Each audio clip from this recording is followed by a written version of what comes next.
Hello everyone, আসসালামু আলাইকুম। আজকে আপনাদের জন্য নিয়ে এসেছি কাশ্মীরি মোরব্বা কিভাবে বানাতে হয়। এই কাশ্মীরি মোরব্বাটা অনেক সুস্বাদু হয়, সে প্রসেসিংটা আপনাদের সঙ্গে শেয়ার করছি। প্রথমে আমি আমগুলি গাছ থেকে পেড়ে নিতেছি। আমগুলোকে আমি পেড়ে নিয়ে এসেছি। দেখেন, এই আমগুলি দিয়ে মোরব্বা করব। প্রথমে আমগুলি আমি পরিষ্কার করে ধুয়ে নিয়ে কেটে নিব 2 টুকরা করে। তারপরে আমি কাঁটা চামচ দিয়ে দেখেন আমগুলিকে ঠিক এভাবে ছিদ্র করে নিয়েছি এবং এই আমগুলি আমি লবণ পানিতে 1 ঘন্টা ভিজিয়ে রেখেছি, চিপে নিয়েছি, রসাগুলি শুকিয়ে গেছে। এখন এরকম হয়েছে আমার আমগুলি। এগুলি দিয়ে এখন আমি মোরব্বা করবো। আর দেখেন মোরব্বাতে আমি কি ব্যবহার করতেছি। এই যে দেখেন গরম মশলাগুলি, দারচিনি, এলাচ এবং তেজপাতা। হ্যাঁ, এলাচ, দারচিনি, তেজপাতা এবং আদা কুচি, মরিচ কুচি, চিনি। 1 কেজি পরিমাণ চিনি নিব আমি। এখানে আমার অনেকগুলো আম, সেই জন্য বানানোর জন্য সরিষার তেল, চিনি এবং সরিষার তেল লাগবে মোরব্বা বানানোর জন্য। মোরব্বাটা রান্না করা আমি শুরু করছি।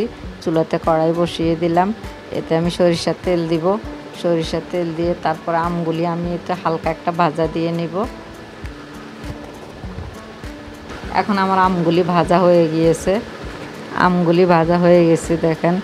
এখন আমি মোরব্বার জন্য এই যে 2 কাপ পানি দিয়ে দিলাম পাতিলে। 2 কাপ পানির মধ্যে আমি চিনিগুলি ঢেলে দিব। চিনিগুলি ঢেলে দিয়ে এরপরে আস্তে আস্তে এর মধ্যে আমি একটু নাড়াচাড়া করব। চিনিগুলি একটু গলে আসলে তেজপাতা, দারচিনি, এলাচগুলি ঢেলে দিব। তারপরে আমি আদা কুচিগুলি দিয়ে দিলাম। এরপর আমি আমগুলি দিলাম। দেখেন আমগুলি দিয়ে আমি এটা নেড়ে চেড়ে নিচ্ছি। আমগুলি একটু হালকা বলক আসলে পরে আমরা এগুলি নামিয়ে ফেলবো। নামানোর পরে আমরা এই মরিচের যে টুকরাগুলি কেটে রেখেছিলাম আমি, সেগুলি দিয়ে মরিচের টুকরাগুলি দিয়ে আমি আসলে আমগুলি ডেকোরেশন করে দিব। হয়ে গেল আমাদের কাশ্মীরি মোরব্বা। আপনারা বানিয়ে খেতে পারবেন। এই মোরব্বাটা আসলে অনেক স্বাদযুক্ত। দেখুন দেখতে কেমন হয়েছে, অনেক সুন্দর লাগতেছে এবং খেতেও অনেক সুস্বাদু এই মোরব্বাটা। আপনারাও বানিয়ে খাবেন এবং কমেন্টে জানাবেন কেমন হয়েছে। আজকে পর্যন্ত শেষ করলাম। আপনারা বয়মও ভরে রাখতে পারবেন। দেখেন আমিও একটা এয়ারটাইট বক্সের মধ্যে ভরে রেখেছি আমার এই মোরব্বাগুলি।